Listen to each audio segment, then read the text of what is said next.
எல்லோருக்கும் வணக்கம். இன்றைக்கி நான் வந்து புதினா துவையல் அரைக்க போகிறேன். புதினா ஊறுகாய் வச்சுக்கலாம். அது வந்து கொத்தமல்லி கருவேப்பிலையும் சேர்த்துருக்கேன். அதுக்கப்புறம் காஞ்ச மிளகா 50 எடுத்திருக்கேன். புளி ஒரு 50 எடுத்திருக்கேன். இஞ்சி ஒரு 100 இஞ்சி எடுத்திருக்கேன். பூண்டு கொஞ்சமாக எடுத்திருக்கேன். இது வந்து நான் ஒரு கட்டு புதினா எடுத்திருக்கேன். 1/4 கட்டு கொத்தமல்லி எடுத்திருக்கேன். ஒரு கைப்பிடி அளவு கருவேப்பிலை எடுத்திருக்கேன். நம்ம எண்ணெய் விட்டுட்டு நம்ம காஞ்ச மிளகா புளியும் வதக்கிக்குவோம். ஒரு 5 நிமிஷம் இல்லை ஒரு 3 நிமிஷம் வதக்கினா போதும். ரொம்ப வதக்க தேவையில்லை.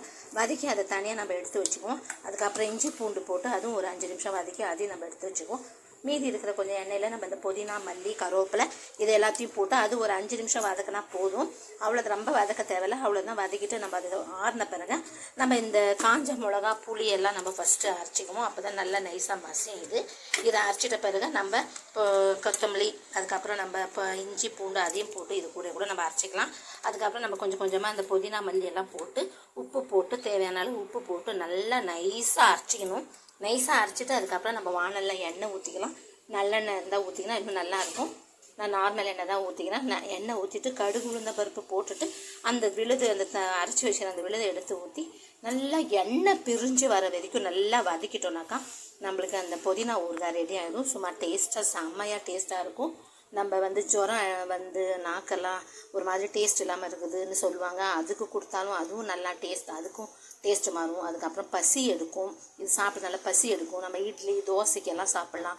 சாதத்துக்கு தொட்டுக்கலாம். சாதம் கலந்து சாப்பிடலாம். அந்த மாதிரி எல்லாத்துக்குமே நல்ல உடம்புக்கு நல்லது. இந்த மாதிரி ஒரு ஊறுகாயை நீங்கள் அரைச்சி வச்சுக்கினீங்கன்னாக்கா ஒரு வாரம் 3 நாள் வரைக்குமே வெளியே வச்சு நம்ம யூஸ் பண்ணலாம். ஃப்ரிட்ஜில் வச்சு நம்ம ஒரு வாரம் வரைக்குமே நம்ம யூஸ் பண்ணி வச்சுக்கலாம். இந்த மாதிரி நீங்கள் பாருங்கள், நான் செய்து காட்டுறேன். இது பாருங்கள், நல்லா எண்ணெய் ஊற்றி நல்லா வதக்கிட்டேன். இது வந்து நம்ம மீடியம் ஃப்ளேமில் வச்சு தான் நம்ம வந்து இதை வதக்கணும். ஹை ஃப்ளேமில் வச்சோன்னாக்கா நம்மளுக்கு வந்து தீஞ்சிரும், நல்லா இருக்காது. அவ்வளோதான். நல்லா வதங்கி வந்துடுச்சு. இங்கே பாருங்கள், எண்ணெய்லாம் அப்படியே பிரிஞ்சு வருது பாருங்கள் ரைட்டாக. அதை அந்த ஸ்டேஜில் நம்ம ஆஃப் பண்ணிவிடுவோம்.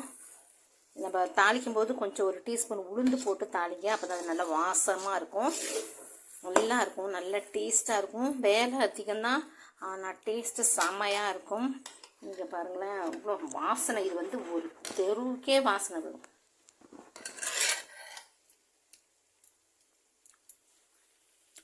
ஆஹா, செம்ம டேஸ்ட்டுங்க.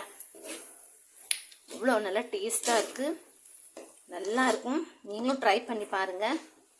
நல்லா இது பாருங்கள், அல்வா மாதிரி இது வந்து எடுத்து இப்படி போட்டோன்னா இப்படி அழகா நம்மளுக்கு நல்ல உடம்புக்கு ரொம்ப நல்லது. புதினா வந்து செரிக்கிற தன்மை இருக்குது. கொத்தமல்லி வந்து வயிற்று தொப்பைக்கு நல்லது. அதே மாதிரி இஞ்சியும் நல்லா ஜீரண சக்தியே உள்ளது. எல்லாத்துக்குமே பித்தம் ஜீரணத்துக்கு அதுக்கு இஞ்சி, அப்புறம் பூண்டு, இது மாதிரி எல்லாமே ரொம்ப நம்மளுக்கு உடம்புக்கு நல்லது. நீங்களும் ட்ரை பண்ணி பாருங்கள். பிடிச்சிருந்தா ஒரு லைக் போடுங்க, சப்ஸ்கிரைப் பண்ணுங்கள்.